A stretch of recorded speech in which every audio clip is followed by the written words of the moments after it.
Eu preguei, eu acho que foram, pode já colocar o tema, eu acho que foram 13 mensagens só sobre o capítulo 1 de Filipenses e terminamos. E agora eu vou começar a primeira mensagem do capítulo 2. Por favor, antes de começar a ler o texto, eu quero te dizer que nessa seção de texto, nessa coleção de texto que eu vou ler, que é a primeira seção do capítulo 2, Paulo estava tratando problemas de relacionamentos entre os irmãos da igreja de Filipos. Em especial, quando chega lá no capítulo 4, ele vai falar de um problema que teve entre duas mulheres da igreja, uma mulher chamada Evódia e uma outra chamada Sintique. Elas estavam brigadas, não sabemos o que ocasionou a briga. E é tão interessante que Paulo não faz questão de dizer, sabe por quê? Porque vocês vão perceber que o que Paulo está deixando claro é que o problema ou os problemas de relacionamentos daquela igreja eram em decorrência de uma coisa: orgulho. Isso deve ter chocado eles, porque eles achavam, não, eu estou brigado com essa irmã porque ela me fez alguma coisa, ou então, eu estou brigado com esse irmão porque ele me fez alguma coisa, e Paulo vem e atira no âmago, no cerne da questão, e diz, vocês são todos orgulhosos, o problema de vocês é orgulho.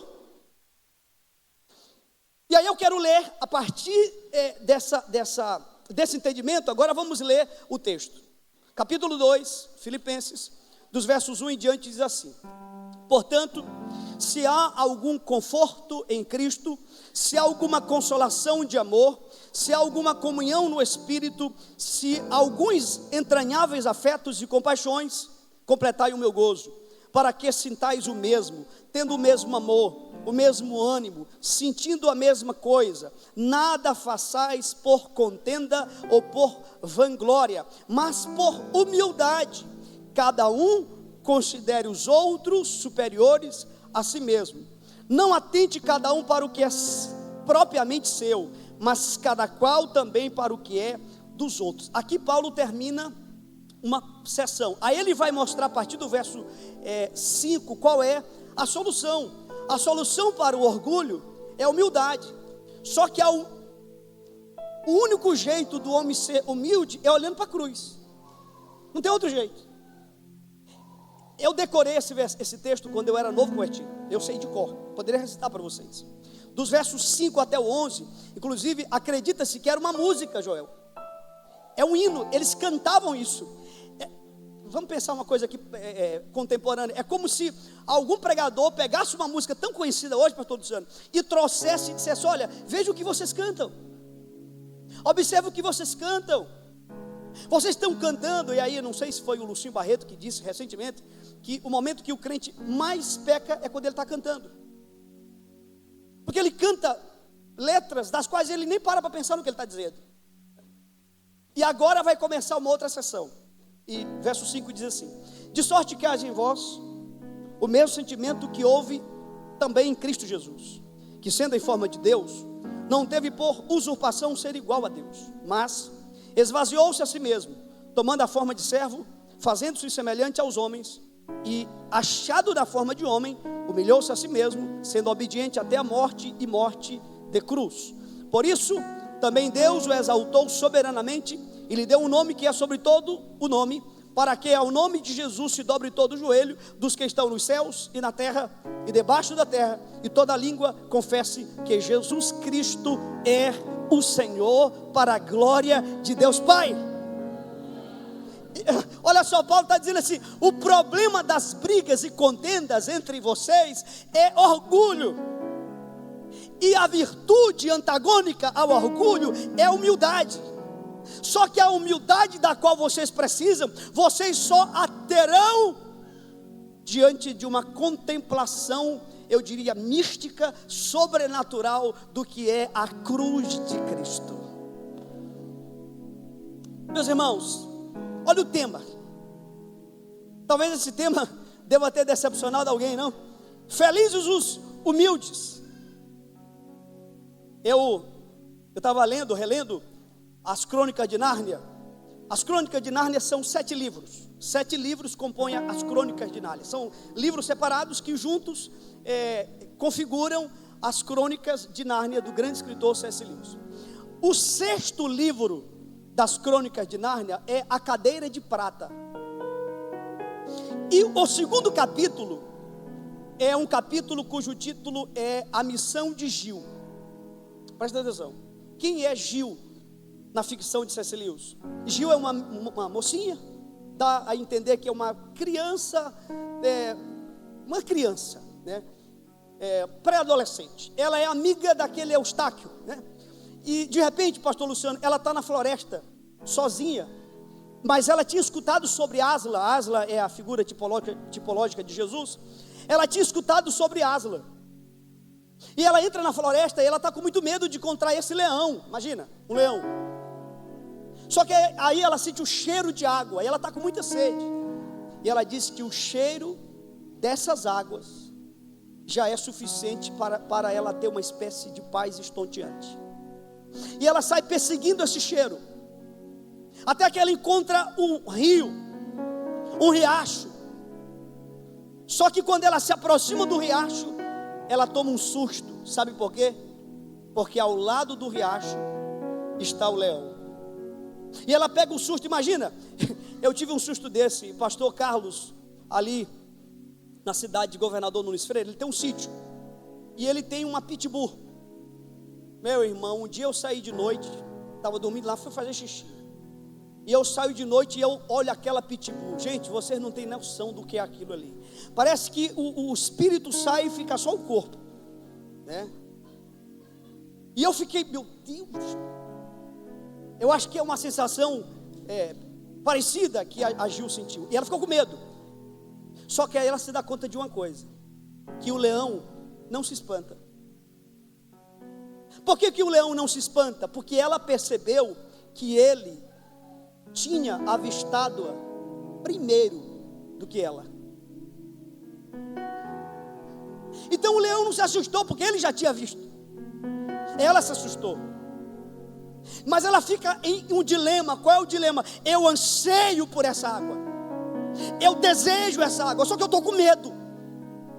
Aí ela escuta o leão falando com ela, e Aslan diz assim: se você tem sede, venha e beba.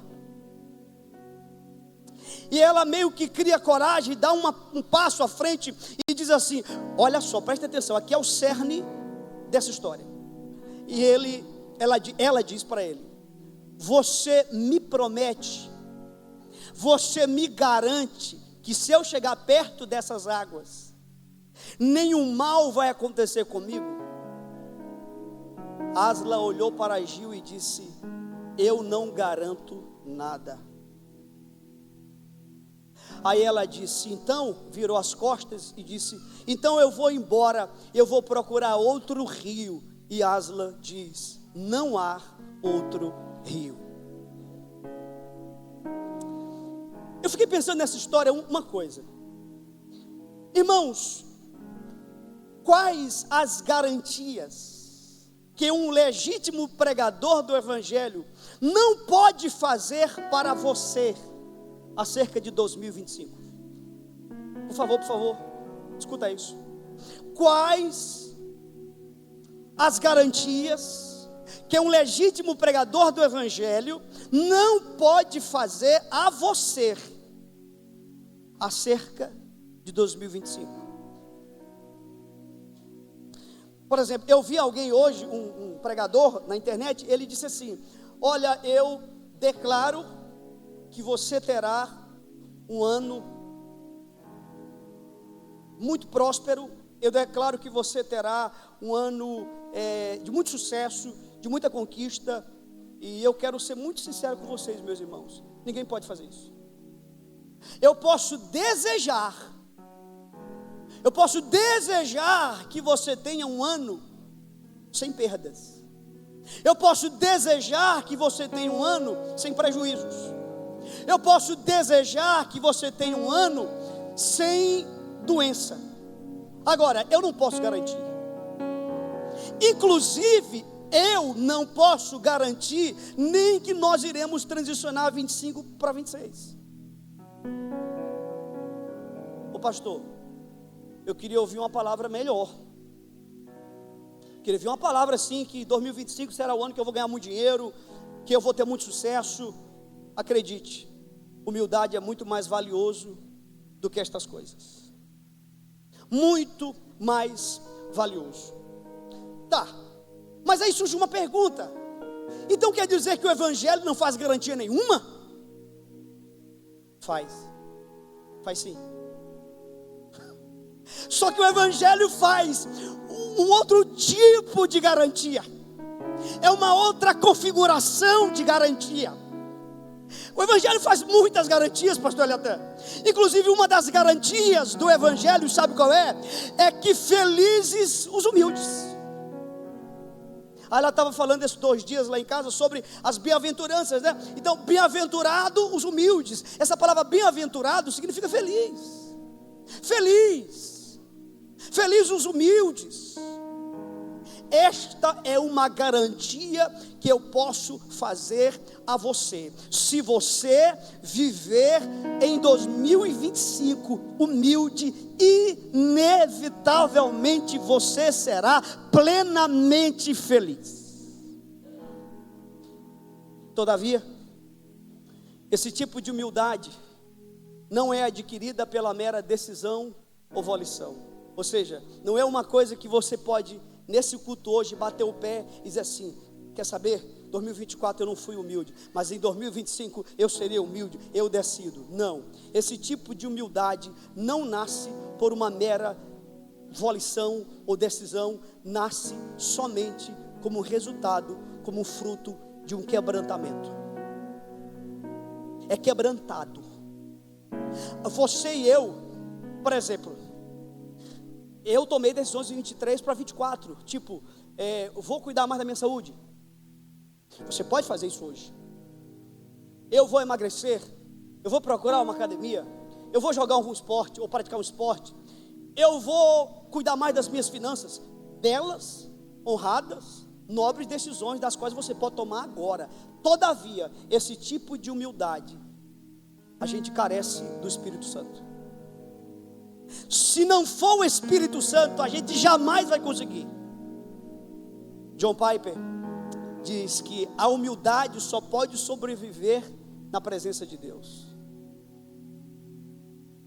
Se você sair da presença de Deus, você não será mais humilde, porque ela só sobrevive na presença de Deus.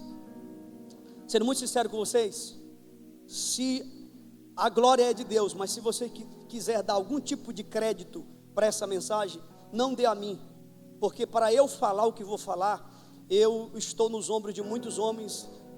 Consultei eles, desde o apóstolo Paulo, a Agostinho de Hipona, Tomás de Aquino, C.S. Lewis, Martin Lloyd Jones, Tim Keller, John Piper, Paulo Borges Júnior, Jonas Madureira e meu amigo, pastor Ricardo Massai. Inclusive eu quero começar com ele. Eu quero começar citando meu amigo Ricardo Massai. Ricardo Massai, ele diz assim: falar de humildade já é humilhante, porque quem prega pregado. Falar de humildade, irmãos, olha, é muito difícil. E eu quero fazer 3 aplicações a partir do texto lido. A primeira aplicação está no verso 3 do capítulo 2. Recorra de novo a sua Bíblia e diz assim: nada façais por contenda. Olha só, contenda, guarda essa palavra, contenda.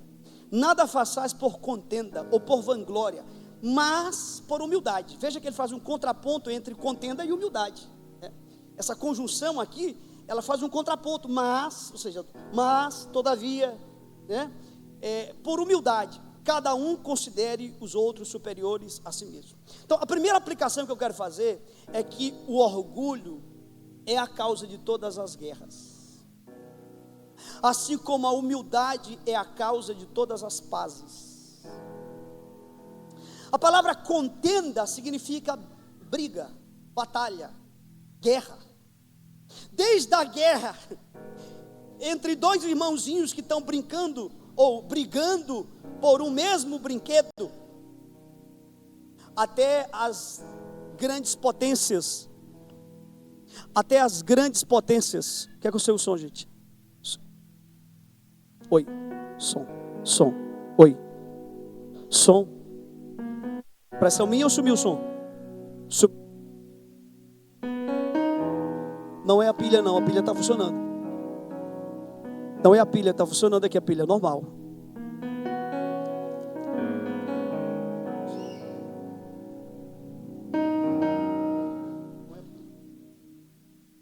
Som, oi, som.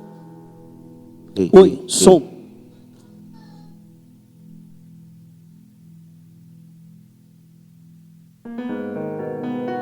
Irmão, esteja orando. Uma queda de energia. Eu tinha certeza que essa palavra... Está só no retorno, né? Som.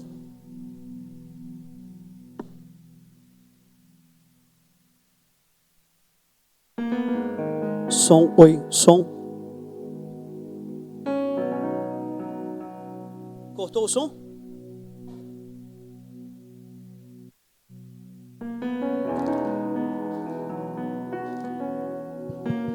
Som.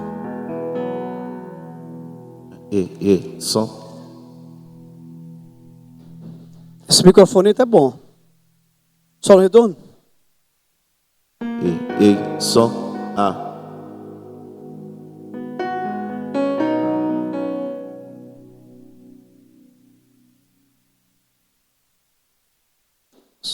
Som, oi, som.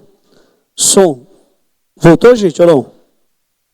Só retorno, só retorno. Som.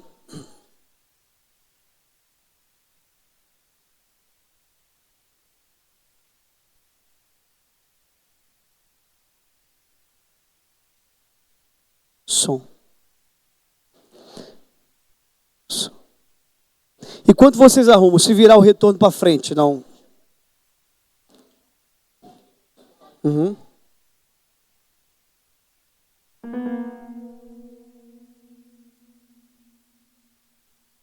Som. Som, oi, som.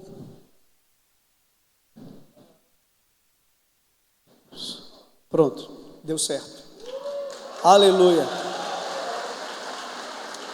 Vamos continuar. Ficou muito alto agora, baixa, está muito alto. Baixa o volume lá para mim. Então, a primeira verdade que eu gostaria de deixar claro aqui é que o orgulho é a causa de todas as guerras. Quando Paulo fala de contenda, contenda é isso, é discussão, é guerra, é batalha, é briga. Desde a briga entre dois irmãozinhos que estão lutando pelo mesmo brinquedo, as grandes potências, as grandes nações, todas as guerras, todas, da criança à nação. Aí você vai pensar, amigos que brigam, cônjuges que brigam, pais e filhos que brigam, irmãos que... Todas as brigas, todas. A causa é orgulho. Do outro lado, a causa de todas as pazes ou reconciliações é a humildade. Paulo está deixando claro que o que cessa contendas não é inteligência, não é estudo. O que cessa contenda é a humildade. Eu conheço uma pessoa, e é um pequeno testemunho para você ver como o caminho da humildade é um caminho mais barato para todo mundo. Eu tenho um amigo que ele quase perdeu um voo. E ele quase perdeu um voo por causa de 5 minutos, pastor Eliatan. Você que trabalha na área, né? 30 minutos fecha o embarque. Né? Uma hora fecha o embarque. Por causa de 5 minutos, essa pessoa, ou seja, tinha ainda, vamos supor que ela tenha chegado 40 minutos, tinha ainda, ou 55 minutos, tinha 55 minutos, daria tempo, mas a pessoa que estava lá no guichê disse, não, acabou, regra norma. Duas coisas poderiam acontecer. Poderia acontecer uma discussão ali, certo? Um esticava seu direito para um lado e o outro para o outro. Ia ficar uma guerra, uma batalha ia acontecer ali. Alguém ia perder. Essa pessoa deu um abraço na representante da empresa e disse: olha, eu sei que você está certa. Você tem que cumprir regras, normas e é sua norma. Você está certíssima. Errado estou eu, a pessoa disse. Mas todavia, deixa eu te explicar a minha situação. Minha situação é essa. Ele disse que a pessoa desarmou na mesma hora. A pessoa disse assim, mudou e disse assim: então me acompanhe, por favor, senhor. E a pessoa foi levando essa pessoa, né, até o destino, até, sabe, passando, porque não podia mais. Pegue esse exemplo pequeno da vida. Ali poderia ter acontecido uma batalha. A pessoa poderia ter perdido o voo. Quantas coisas a gente não já perdeu na vida? E se eu disser que pessoas já perderam família por causa disso? E se eu disser que cônjuges já se perderam por causa disso? Homens perderam o ministério por causa disso. Uma outra observação, é muito interessante isso, irmãos. O orgulho é como um músculo ferido, é como um músculo dolorido. E eu sei muito bem o que é isso, porque terça-feira eu fui jogar futebol e eu me lesionei mais uma vez. Eu tenho uma lesão crônica, eu não sei como é que é o nome desse músculo, é um músculo aqui pertinho dessa parte aqui, da coxa, final da coxa. E eu me lesionei. Veja bem, me lesionei aqui, a batida foi aqui. De noite eu estou deitado com a Ayla mexe a mão dela e a mão de Ayla bateu no meu ombro. No ombro oposto, acredite, ela tocou aqui, doeu. Por que doeu?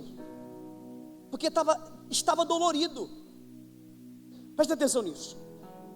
É por isso que toda pessoa que se ofende rápido é uma pessoa orgulhosa. Porque o ego está dolorido. Você está tocando numa coisa, mas está doendo outra. Porque já está dolorido, está distendido o músculo. Quem já leu o Ego Transformado sabe o que está lá isso. É a mesma coisa. A pessoa humilde, ela tem dificuldade de se ofender. A pessoa orgulhosa se ofende com muita facilidade. Santo Agostinho dizia que é melhor um pecador humilde do que um beato, ou seja, um religioso orgulhoso. Portanto, se você deseja um ano feliz, meu irmão, aqui ó, seja humilde. Segunda aplicação que eu quero fazer, está no verso 4, diz assim: não atente cada um para o que é propriamente seu, olha só, seu, mas cada qual também para o que é dos outros. Segunda, o orgulho e a humildade são determinados por quem ocupa o centro da sua vida. Irmãos, a sua teologia influenciará a sua vida toda. A teologia, a coisa mais importante em uma igreja é sua teologia, pastor Letan. Porque a teologia de uma igreja determina como que ela vai pensar, como que ela vai agir, como que ela vai se comportar. É mais ou menos assim. Quando você é o centro, o direito é o foco. Mas quando Cristo é o centro, a responsabilidade é o foco. Vou explicar melhor. Aí eu vou te dar um exemplo que eu não queria dar. Eu gostaria de estar dando um outro exemplo, até porque me envolve esse exemplo. Então eu gostaria de estar dando outro exemplo, mas infelizmente foi o que aconteceu. E o curioso é que isso aconteceu já tem muito tempo, ó. Tu estavas comigo nessa viagem, quando furou os pneus da gente? Tu estava? Richard estava, quem mais estava? Eu, tu, Richard e Caletes. Já tem quanto tempo isso, pastor Letan? Mais de ano já? Há mais de um ano. Eu só fui me dar conta este mês estudando sobre esse tema. Olha que interessante. Um fato que aconteceu, Bárbara, há um ano atrás. Eu só fui me dar conta disso agora.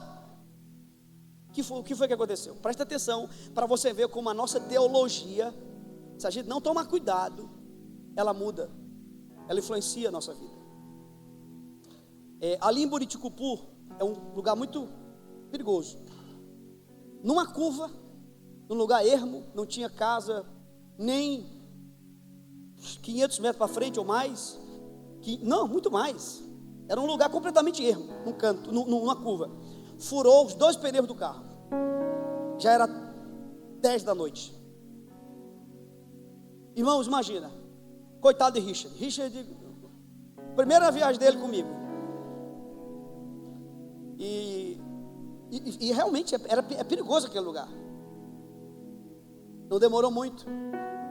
Passou um homem, uma bis, com uma outra pessoa. Ele era um borracheiro. E ele passou e disse assim: rapaz, vocês têm muita sorte. Olha essa história. Vocês têm muita sorte. Rapaz, alguém mora dessa. Aí ele deu assistência para a gente tratou ele muito bem. Depois ele falou para a gente falou que a gente era crente e tudo, conversamos com ele e tal. Aí ele disse assim: rapaz, tu acredita que eu ia comprar umas cachaça ali? Eu fui comprar umas cachaça e, rapaz, vocês têm muita sorte, porque ninguém para uma hora dessa e tudo. Trocou o pneu da gente, foi muito gentil, pagamos ele e tal. Sabe qual foi a impressão que a gente levou? Eu levei, falar de mim, falar do pecado dos outros, falar do meu. Sabe qual a impressão que eu levei? A impressão que eu levei foi o seguinte: rapaz, Deus é muito bom, até aí tudo bem. Este homem foi uma providência de Deus para mim. Agora aqui está o erro. Por quê?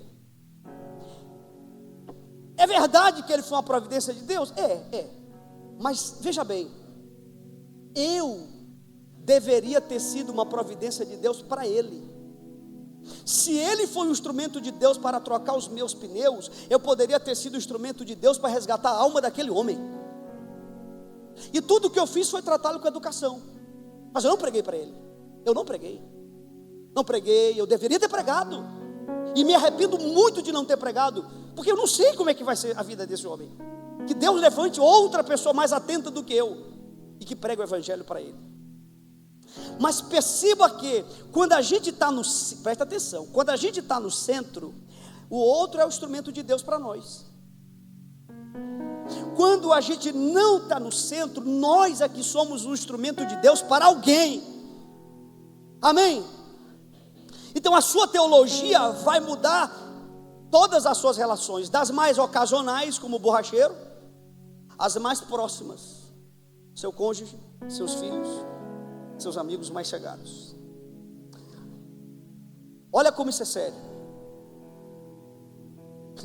Olha isso aqui, meu irmão. Você que ainda está solteiro, escuta isso. E você que está casado também, escuta isso. Que é forte. Está preparado, pastor Marivaldo? Deus não dará para você o cônjuge que você deseja. Ele fará de você o cônjuge que o outro precisa. As irmãs ficaram contentes agora. Mas essa palavra é para vocês também, irmãzinhas. Ela serve para todo mundo. Não é só para os irmãos, para as irmãs. Mas se eu estou no centro, eu quero um cônjuge que eu desejo. Mas quando eu não estou no centro, Cristo está no centro, eu entendo que eu tenho que ser o cônjuge que minha esposa precisa. Posso ouvir um amém? Eu sei que é difícil dar amém agora. Se eu estou no centro, o direito, ou melhor, se eu estou no centro, tenho o direito de ser tratado bem. Mas se Cristo está no centro, eu tenho a responsabilidade de ser gentil. Irmão, se você é um crente, se eu sou um crente, é o que Paulo está dizendo. Se há algum afeto, se há alguma coisa, se você serve a Deus, é o que Paulo está dizendo. Irmão, se nós somos crentes e é o garçom que tem que nos tratar bem, o mundo está acabado, porque a luz de Deus apagou na frente dele. Se eu sou crente, eu sou banquista. Não, eu sou, pelo amor de Deus, a luz de Deus apagou na frente dessa pessoa. Eu lembro um dia, num lugar aqui, não vou dar muito detalhe para você, não, num lugar, foi eu, a Ayla e as crianças. E aí a Ayla olhou uma pessoa, E ela disse assim para mim: elogia ele. Eu olhei assim: o que? Elogia ele, na frente do patrão. Na hora de fazer o pagamento, nós elogiamos ele na frente do patrão. Eu disse: olha, você é o dono daqui? Ele disse: eu sou o dono daqui. Eu disse: olha, parabéns, quero te parabenizar por esse funcionário, tal. O menino ficou tão feliz. No outro domingo, ou não lembro se foi no outro domingo ou dias depois, voltamos para esse lugar. Essa pessoa me olhou de longe, olhou a Ayla e já me chamou: ei, pastor, preparei uma mesa especial para o senhor ali. Sai mais barato, irmão. Veja bem, eu não poderia ter feito isso com essa intenção, porque se eu fiz com essa intenção já está errado. Mas é inevitável.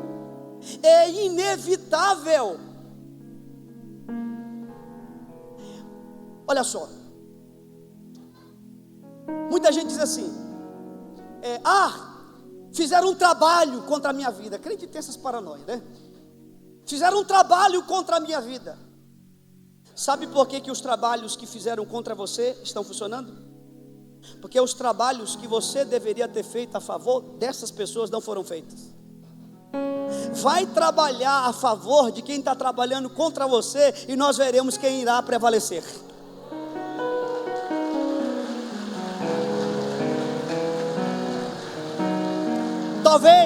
Talvez você já entendeu uma coisa. Que alguém está fazendo o papel de diabo contra você. Talvez você, não sei, hipoteticamente, um vizinho, alguém do trabalho, não sei. Talvez alguém, você já percebeu, que está fazendo o papel do diabo contra você. Você já percebeu isso? Talvez o que você ainda não percebeu é que você precisa fazer o papel de Cristo a favor dessa pessoa. Se Ele é a encarnação das trevas, você é a encarnação da luz. Se Ele é a personificação do inferno, você é a personificação do céu contra ou a favor da vida dele. Você pode aplaudir Jesus? Que 2025 seja o ano onde nós iremos exalar o amor de Jesus. Detalhe importante para eu finalizar. Último ponto. A Bíblia diz que eu tenho que amar o meu próximo, ok? Amém? Só para você não esquecer, o meu próximo não é o meu chegado. Irmão, amar o chegado é muito fácil. Ou coisa fácil é amar o chegado. Não é, irmão? O ímpio ama o chegado. O ateu, com todo respeito ao ateu, o ateu ama o chegado. Qualquer um consegue amar o chegado. Só que eu tenho que amar o meu próximo, e o meu próximo nem sempre é o meu chegado. O meu próximo é aquele que irá encontrar o amor de Deus através de mim, e ele pode ser inclusive um inimigo. Basta você lembrar do bom samaritano, que não por acaso na construção da parábola Jesus põe inimigos para se servir. Olha, vocês já assistiram o filme A Forja, então eu vou dar spoiler sem problema nenhum. Se você não assistiu, até uma hora dessa, não assistiu, está fazendo o quê? Né? Pelo amor de Deus. Que filme maravilhoso. Assisti no cinema com a Ayla, depois assisti com as crianças. E Luciano, na cena que eu engasguei e chorei, foi quando o protagonista do filme, ele pregou para o assassino do filho dele. Quem lembra dessa cena? Não tem como não chorar ali, irmão. Não tem como não chorar. Deixa eu te dizer uma coisa. Lembra o que eu falei? Esse tipo de humildade não nasce por uma decisão, nasce por um quebrantamento. O que está norteando sua vida? A Bíblia ou os valores desse mundo? Você pode congregar numa igreja, isso não faz de você um crente. Você pode ter liderança numa igreja, isso não faz de você um crente. O que faz de você a igreja é se a Bíblia é a palavra de Deus sobre a sua vida.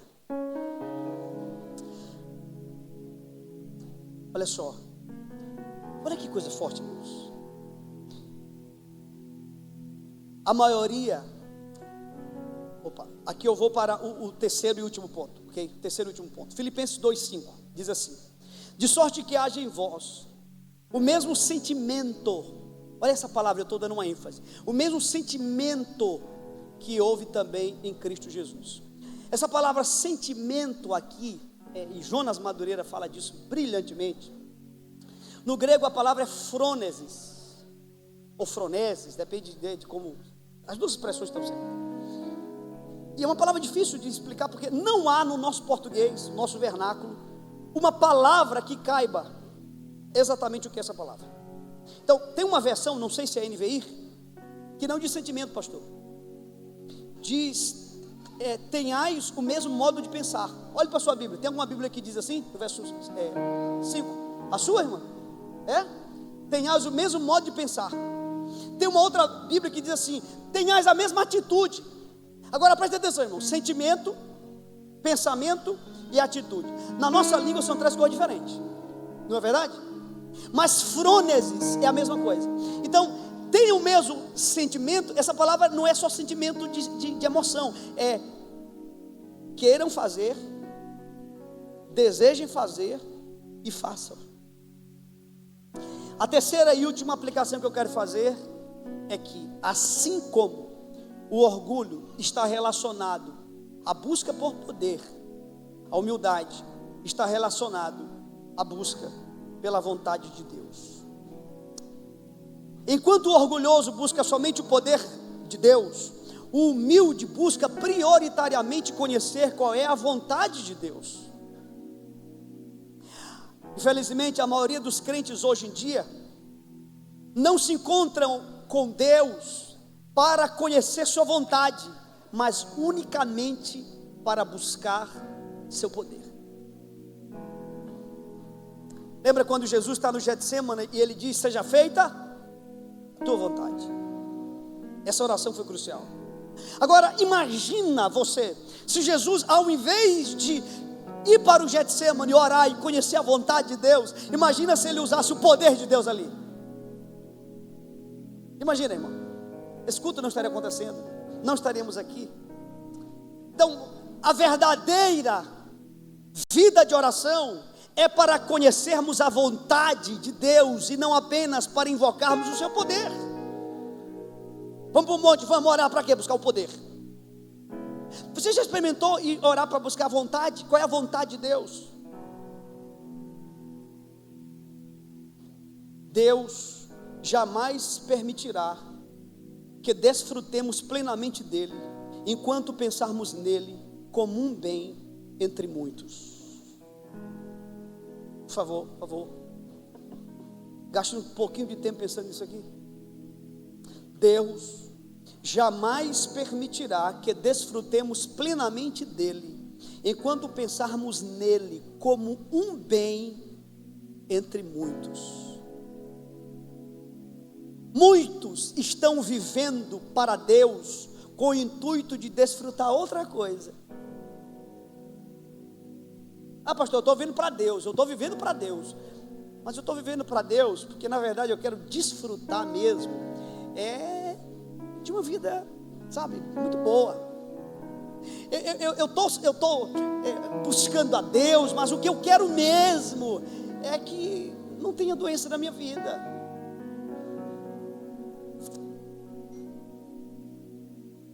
Estou indo para a conclusão.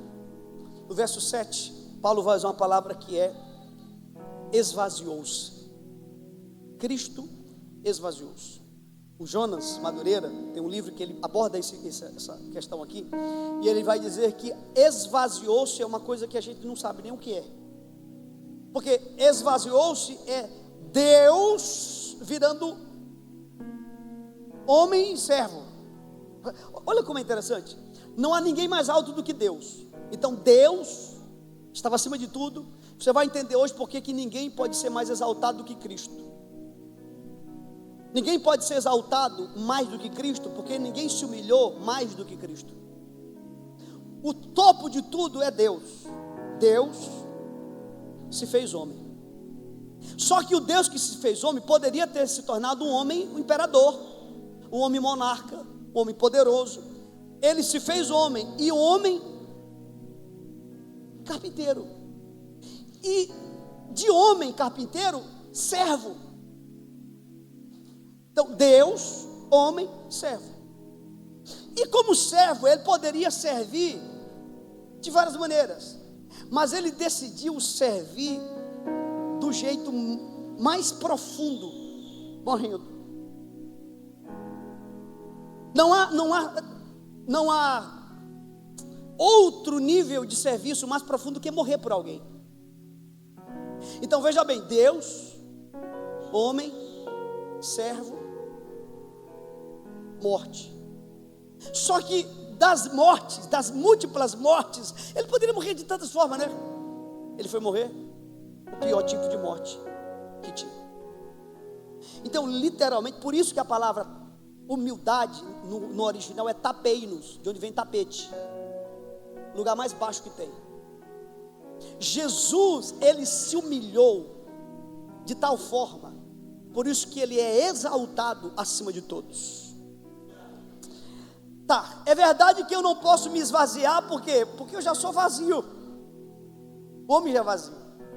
O homem mais poderoso, Elon Musk, é vazio. Então, para eu me esvaziar, eu tinha que ser Deus, porque só Deus é cheio. Então, eu não posso me esvaziar. Todavia, presta atenção nisso, existe um aspecto do esvaziamento, pastor Luciano, que a gente pode imitar, sabe qual é? Porque quando Jesus se esvazia, Jesus era Deus, gente. Jesus não deixou de ser Deus, só que ele não pensou em si mesmo. Aqui está a questão. Ele esqueceu de si mesmo. Humildade não é pensar menos de si. Ah, fulano, rapaz, você é uma pessoa talentosa. Não, que é isso, eu não sei fazer nada. Isso não é humildade não, irmão. Isso, pelo contrário, pode ser um orgulho travestido. Não, isso não é humildade. Humildade não é pensar menos de si. Humildade é pensar menos em si. Você percebe a diferença? Há uma diferença entre pensar menos de si e pensar menos em si. C.S. Lewis dizia que uma pessoa humilde não está pensando em como ser humilde, mas simplesmente não está pensando em si. Então humilde não é, Fabrício, alguém que vai dizer assim, eu vou mostrar para vocês como eu sou humilde. Esse já lascou, já não é mais humilde. Humilde não está pensando em como ser humilde. Humilde não está pensando em si. Só isso.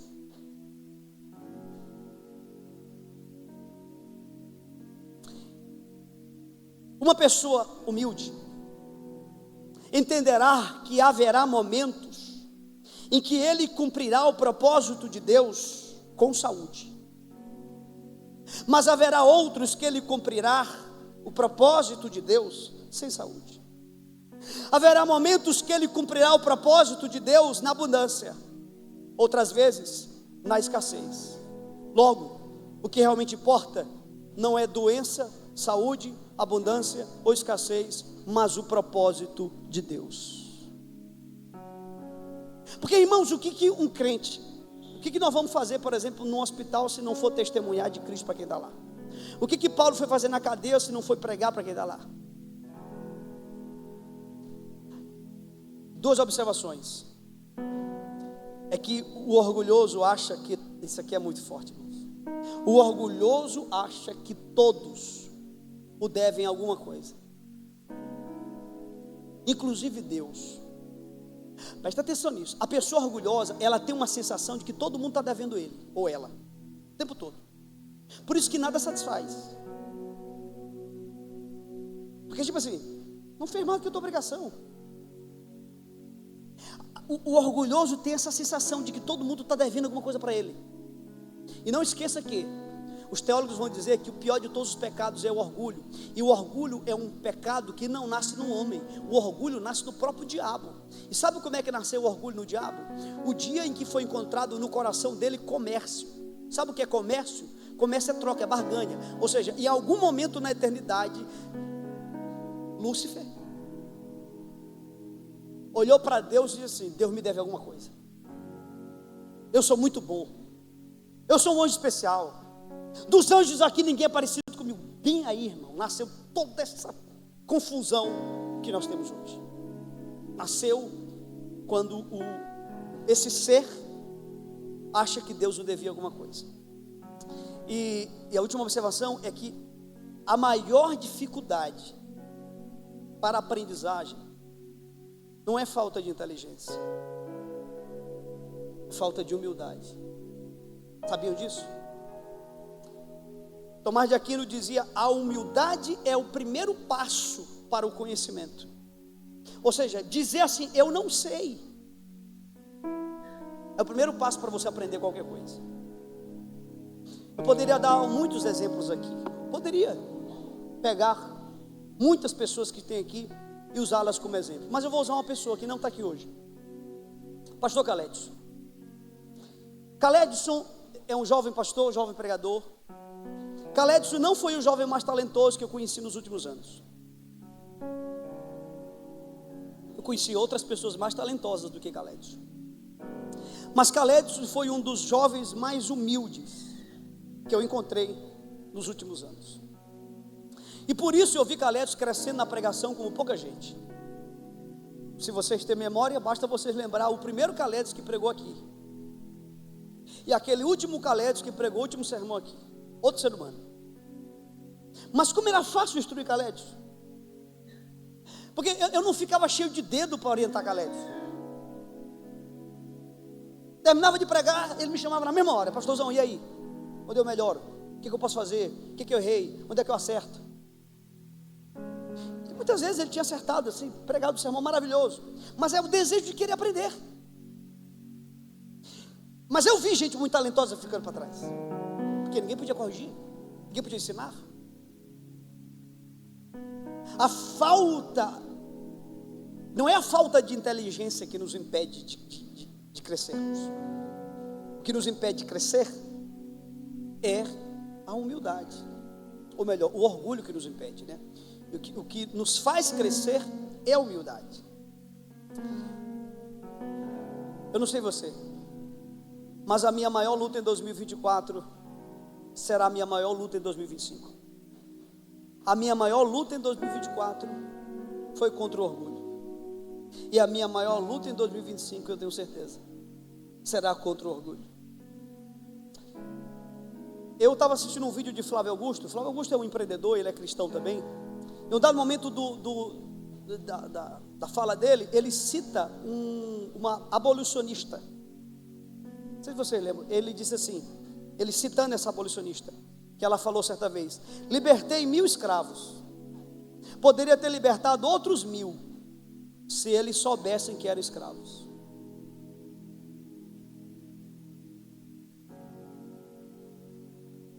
A ignorância da própria ignorância é o maior problema do orgulho. Quando o homem está ignorante acerca da sua ignorância. Outro dia eu ouvi um rapaz, meu Deus, acho que ele nunca leu um compêndio, um texto todo. E ele foi querer, ele estava num lugar e ele disse assim: pastor, olha, outro dia eu dei uma aula com um pastor aí e tal, e ele começou a falar da aula que ele tinha dado, e eu não tive nem coragem de corrigir, porque eu fiquei sem reação, assim, é tão esdrúxulo, é esdrúxulo a palavra? É tão esdrúxulo, é tão estranho, é tão esquisito o que ele disse, que eu fiquei assim, não dá nem para eu corrigir esse rapaz. Mas era uma coisa sem pé e sem cabeça, eu não sei de onde ele tirou o que ele falou. Mas ele estava tão cheio, ele achava que, pastor, eu entendo. Ele falou um tempo que eu tenho até vergonha de falar aqui. Eu tenho vergonha, não cabe aqui. Mas na cabeça dele, ele conhece muito. Conhece, meu Deus. A Bíblia diz que a soberba precede a queda. Poderosos caem por causa de orgulho. Intelectuais caem por causa de orgulho. Religiosos caem por causa de orgulho. Cuidado com o orgulho. Conclusão: a humildade que brota do Evangelho desemboca, inclusive, em nossa santidade. Agora, irmão, isso aqui, se você não me ouvir com muita atenção, se pegar um corte do que eu vou dizer agora, tirar do contexto, meu irmão, vai dar uma lambança muito grande. Mas eu vou explicar. Presta atenção. Santidade não é mudar para ver a Deus. Ensinaram para nós que santidade é assim: muda, e se você mudar no padrão, você vai ver Deus.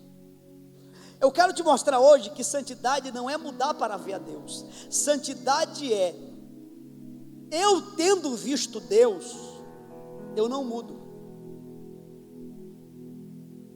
Estranho, não é?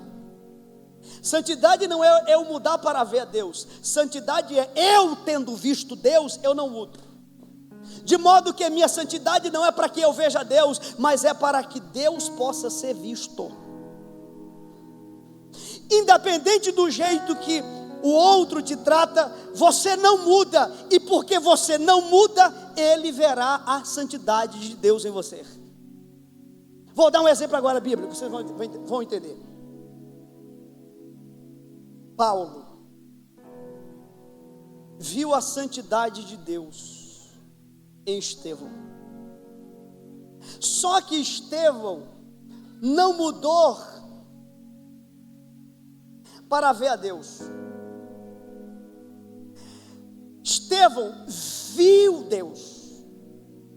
Estevão, a Bíblia diz que ele, fitando os olhos no céu, viu Deus e a sua glória, Jesus Cristo em pé à sua destra. Só que o que estava acontecendo com ele? As pessoas estavam apedrejando, irmão, e assim, era pedra mesmo, uma pedra. Mas vamos aqui fazer uma aplicaçãozinha até, né? Imagine que palavras são como pedras também, ofensas são como pedra. Alguém está te ofendendo, alguém está me ofendendo, pedras, palavras, feridas e tal, você não vale nada, você não presta e tal, pedrada, e pedrada para todo lado. Só que o que acontecia com Estevão? Ele não mudava, ele continuava o mesmo Estevão, ele não praguejava, ele não amaldiçoava, ele continuava o mesmo. E por que ele continuou o mesmo? Porque ele tinha visto Deus. Quem sabe eles pensaram assim: olha, acho que a pedra aqui está pequena, vamos aumentar a pedra, vamos aumentar a intensidade. Mas não, Estevão viu Deus, e porque ele viu Deus, ele não mudou. Ele não mudou tanto, irmãos, tanto, que a última fala dele, ele está diante de Deus, de Deus. Ele está diante de Deus, tendo a possibilidade de pedir qualquer coisa para Deus. Inclusive ele poderia pedir: meu Deus, desce em meu favor aqui e mata meus inimigos. Mas o último pedido de Estevão foi: Senhor, eu tenho um pedido para te fazer, não lhes imputes este pecado. Morre. Depois dessa oração, a Bíblia diz que as vestes dele foram colocadas aos pés de um jovem chamado Saulo. E você conhece a história. Saulo, logo depois disso, tem uma experiência com Deus e vira Paulo, o grande apóstolo Paulo. Sabe o que aconteceu? Presta atenção. Saulo viu um homem que, porque viu Deus, não mudou. Não mudou diante de todas as pedradas, não mudou diante de todas as injustiças, não mudou diante de todas aquelas maldades que fizeram com ele. Não mudou. E porque ele não mudou, Paulo viu a santidade de Deus em Estevão. Onde você trabalha, as pessoas têm visto a santidade de Deus? A santidade de Deus precisa ser vista através de nós.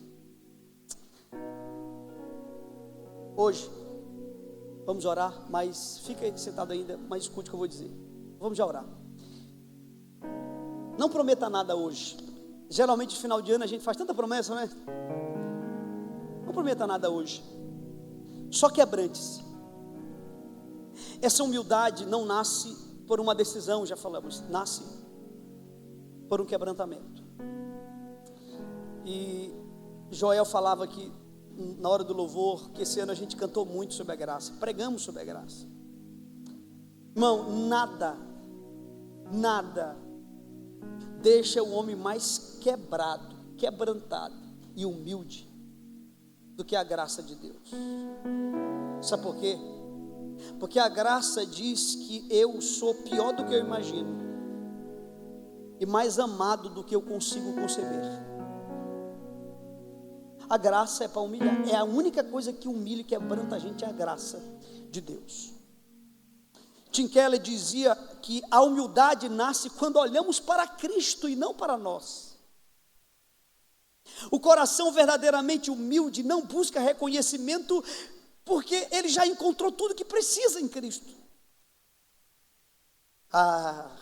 O grande galês Martin Lloyd Jones, olha o que ele dizia: só há uma coisa que me humilha até ao chão, e me humilha até ao pó: olhar para o Filho de Deus, e em especial contemplar a cruz. Agora não é Tim Keller, não é Lloyd Jones, não é Larry Crabb, agora é este mísero pecador aqui. Todas as vezes este ano que eu me percebi humilde, não foi quando eu me esforcei para ser humilde, foi quando eu estava estonteado pela cruz.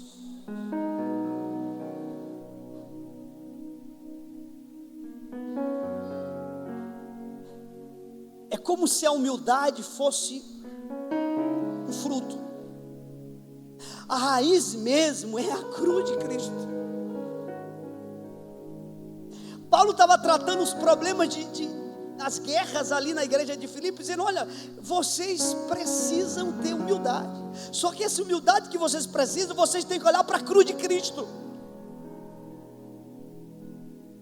Quando eu olho para a cruz, eu entendo que o meu menor pecado contra Cristo, ele é mais grave do que o maior pecado que você pode cometer contra mim. Qual é o maior pecado que alguém pode cometer contra outro? Tira a vida. O menor pecado nosso contra Cristo é mais grave do que o maior pecado que alguém pode cometer contra você.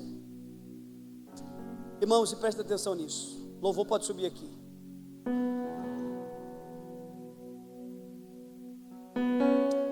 Você sabe o que vai condenar as pessoas diante de Deus?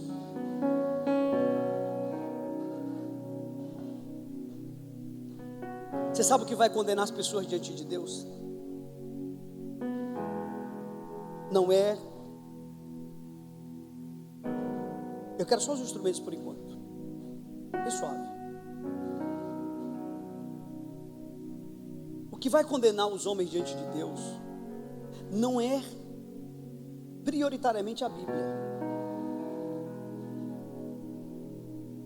O que vai condenar os homens diante de Deus é prioritariamente as nossas próprias leis.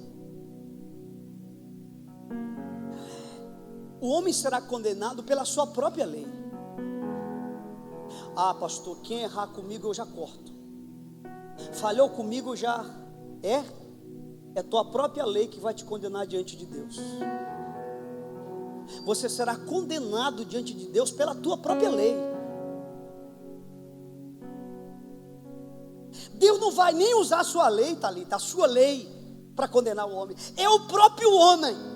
Ele vai olhar para o homem condenado e vai dizer assim: como é que tu julgou o outro? Deus vai pegar a própria lei do homem e vai virar contra ele e dizer: está aqui, esta mesma lei que eu uso para te condenar. Essa humildade que nós estamos propondo nessa pregação, ela não é fruto de esforço, ela não é fruto de moralidade, ela não é fruto de mais empenho, ela só pode nascer diante de uma derrota, diante de uma incapacidade, diante de um quebrantamento. Eu não posso hoje aqui afirmar que você vai ter o ano que você vai mais ganhar dinheiro na sua vida. Eu não posso afirmar que hoje que você vai ter o ano que você não terá nenhuma doença, ou que você será curado de todas as doenças. Eu não posso afirmar. Eu não posso nem afirmar que nós estaremos aqui na virada do ano. Eu não posso fazer essa afirmação. Agora eu afirmo categoricamente que se você for humilde, você será feliz. Muito feliz. Todavia essa humildade, ela vem desse quebrantamento. Não sei como foi tua experiência com Deus esse ano. Na minha,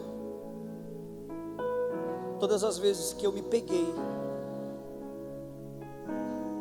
até estranho dizer isso, mas quando eu me peguei em algum momento sendo humilde, não é quando eu buscava humildade ou me esforçava para ser humilde, foi naturalmente quando eu estava estonteado pela cruz. Porque quando a gente está estonteado pela cruz, a gente esquece de nós mesmos. Se você estivesse num treinamento motivacional, você sairia daqui achando que você é o leão, e você vai vencer tudo, e você é um gigante, você vai... Não.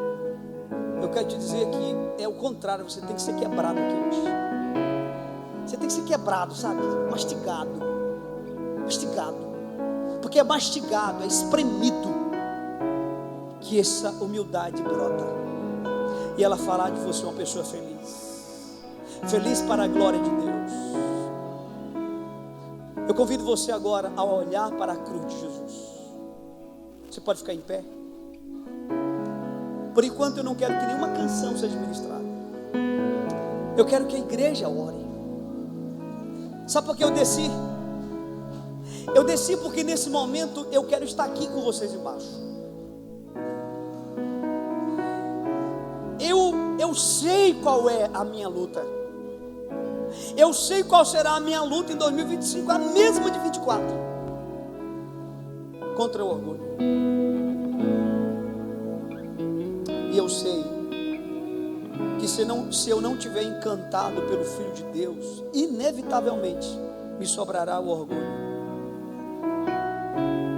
De sorte que haja em vós o mesmo sentimento que houve também em Cristo Jesus, que sendo em forma de Deus, não teve por usurpação ser igual a Deus, mas a si mesmo se esvaziou, tomando a forma de servo e fazendo-se semelhante aos homens, e achado na forma de homem, humilhou-se a si mesmo até a morte de cruz. Mas pelo que Deus o exaltou soberanamente e lhe deu um nome que é sobre todo o nome, para que ao nome de Jesus se dobre todo o joelho dos que estão nos céus, na terra e debaixo da terra, e toda língua confesse o seu nome, para a glória de Deus Pai. Eu não sei você, eu não consigo ser humilde sem o Espírito Santo. Eu não consigo. Eu não sei você, eu não consigo. Eu não dou conta. Eu não dou conta de amar quem me persegue. Eu não dou conta. Eu consigo amar Eduardo, que é meu chegado. Tu eu consigo amar, tu é fácil de amar. Agora eu não dou conta de amar meus inimigos. Eu não dou conta. Eu careço do Espírito Santo. Se tem alguém aqui nesse culto que deseja nesse ano ter a humildade que gera a felicidade, mas essa humildade só brota do Evangelho, eu quero que aí mesmo onde você está, você ore. A primeira coisa que você tem que fazer agora não é cantar uma música, é orar. Ó Espírito Santo, leva-nos para a cruz, Senhor. Pai, me perdoa. Quantas vezes, Senhor, eu tenho sido orgulhoso. E o pior é que na maioria das vezes nem me dou conta do meu orgulho. É o pior. Eu quero te pedir perdão nessa noite. E mais do que pedir perdão, Senhor, eu quero pedir o teu auxílio. Que em 2025 eu contemple a tua cruz, a beleza de Jesus. Como que eu posso, como diz aquela canção, como eu posso pedir coroas a um rei que da sua glória se despiu? Como, Senhor? Como eu não posso perdoar alguém se eu fui perdoado por ti? Como, meu Deus? O homem será condenado pela própria lei do seu coração. Ó Deus, me dá um coração quebrantado. Ó Deus, me dá um coração quebrantado, Senhor. Me dá um coração que consegue ser feliz na abundância e na escassez, na saúde e na doença, em todos os momentos, Senhor. Nos dá esse coração, Jesus. Eu queria que você orasse agora. Ore. Ore, fale com Deus. Você está diante de um Deus que é todo poderoso. Não há outro rio, não há garantias.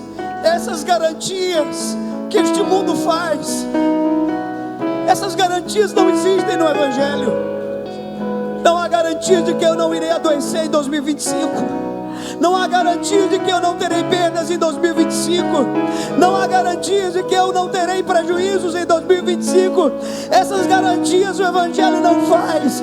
Mas o Evangelho diz: bem-aventurados são os humildes, felizes são os humildes. Ó Deus, quebranta nosso coração, Pai. Quantos casamentos já foram destruídos por causa de orgulho? Quantas amizades verdadeiras já foram destruídas por causa de orgulho? O orgulho é o pior de todos os pecados, é o pecado capital. Nos ajuda, Senhor, que sejamos testemunhas. Ó Deus, eu não dou conta de ser apedrejado e orar para o Senhor abençoar quem está me apedrejando. Eu não dou conta. Eu careço do teu Espírito para tal coisa. Mas eu desejo, oh Frônesis, eu desejo, eu quero, eu almejo isso, Pai. Oh Deus, aleluia.